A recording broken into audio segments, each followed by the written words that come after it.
Многу одмор, помалку работа. Вака пратениците си ја поминаа годината, во која, често пати се случуваше да имаат паузи, кога не одржуваа ниту седници, ниту имаа некакви активности во собранието. И вообичаено голем број кавги и несогласувања. Пратениците годината што измина ја почнаа на 10 јануари и тоа со седница за дури 5 интерпелации. Одговорно се бараше од двајцата вице-премиери Изет Меджити и Иван Стоилковиќ, министерот Панче Тошковски, како и на претседателката на Комисијата за социјална политика Илире Даути. Единствено беше изгласана недоверба на Даути, која потоа си поднесе оставка. Седницата помина во жестока атмосфера. Nuk më mban me zor ta frimgashi ti mua kryetare komisioni. Nuk më mban me zor Nikola Micevski, hesht aty dhe vetëm mund të dëgjosh. Mësohuni të respektoni rregullori, mësohuni të respektoni ligje, mësohuni të respektoni procedurë.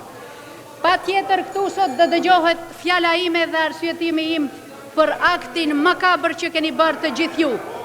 Турп те кени të gjithë. Собранието бележи и недолични однесувања на министерката за финансии Гордана Димитриевска Кочовска, која ја навреди Славјанка Петровска од СДСМ, дека нема право да зборува за семејства бидејќи нема деца. Врз основа на што вие ги ставате во уста мајките кои што имаат деца и како вие знаете едно повеќе члено семејство колку треба да троши. Јас сум мајка на 2 сина и многу добро знам колку треба да троши едно 4-члено семејство. Пратениците на СДСМ се собраа пред Министерството за финансии и побараа оставка на Кочовска. Кога министерка во оваа држава ќе се осуди да каже дека една жена не може да зборува за семејството само затоа што нема деца, тогаш тоа не е само навреда. Тоа е удар врз достоинството на сите нас. Тоа е ароганција, тоа е дискриминација, тоа е нечовечност. Затоа денес сме тука, гласно и јасно да побараме, Гордана Кочовска мора да си поднесе оставка. Трагичниот настан, кој се случи на 16 март во Кочани, во која загинаа 63 лица и која потресе цела јавност, беше причина пратениците да не одржуваат седници. И додека се одржуваа протести на граѓаните, револтирани од пропустите кои доведоа до трагедијата, пратениците нешто повеќе од 2 недели не работеа. Од собранието со образложение.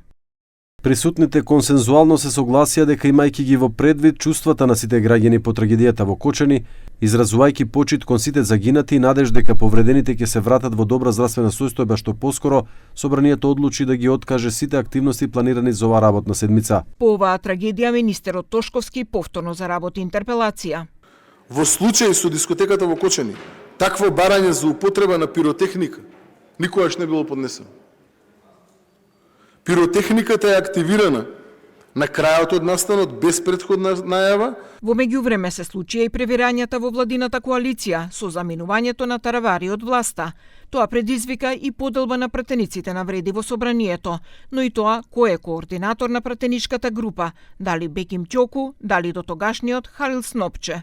Dhe ky subjekt politik aktualisht tani I ka 9 deputet, por natyrisht që mendohet që mund vinë edhe deputet tjerë. Ne vazhdojmë të kemi raporte shumë mira mira, të themi kështu, me deputetët e ASH-s, sepse kemi qenë brenda një grupi, kemi bërë betejën bashkë me ata deputet. Ако ти имаат пратеничка група од 9 пратеника, треба тоа да докажат да направат таква пратеничка група.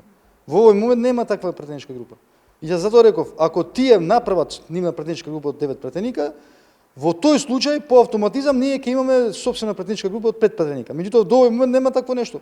Во моментот, јас, по трет пат повторувам, јас сум координатор на пратеничка група на Блен со 14 пратеника. И уште една интерпелација. Левица поднесе барање за одговорност на сега веќе поранешниот државен јавен обвинител Љупчо Коцевски.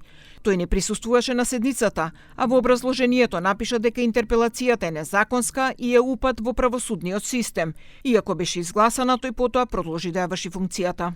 Љупчо Коцевски, како јавен обвинител, избран од страна на собранието, имал значителен придонес во загрозување на објективноста, професионалноста и угледот на обвинителството и придонел за падот на довербата на граѓаните кон оваа институција.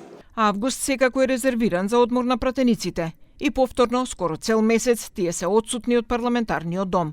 Повраќањето од одмор беа одржани 2 седмици, а потоа, на крајот на септември, повторно пауза.